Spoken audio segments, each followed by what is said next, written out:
Buenas tardes. Hoy vamos a hablar de Europa. Estamos en un momento crucial de la construcción europea.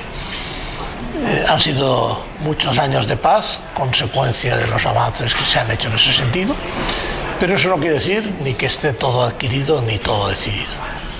Tenemos riesgos importantes cara al futuro y tenemos que tomar decisiones de cambio respecto a la situación actual. Europa o juega a unificarse o perderá relevancia a nivel mundial. Y perder relevancia significa no solo depender de lo que los demás deciden, sino tener falta de capacidad de acción a nivel mundial. Europa se ha construido siempre, se ha dicho, a través de crisis. Es verdad que la crisis económica y sobre todo la construcción monetaria nos ha puesto en relieve ante nuestras propias limitaciones.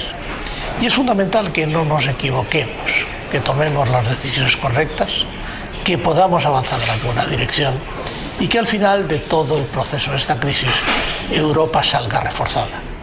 Salir reforzada de Europa quiere decir que saldrán reforzados los europeos, que podremos mejorar nuestra capacidad de trabajo, nuestra capacidad de innovación, nuestra capacidad tecnológica a nivel mundial, y deberíamos intentar seguir jugando en el mundo el papel que siempre hemos jugado, defensores de la paz, de la convivencia solidaria y de un sistema de resolución de problemas por encima de los conflictos que tenemos por la negociación y no por la confrontación.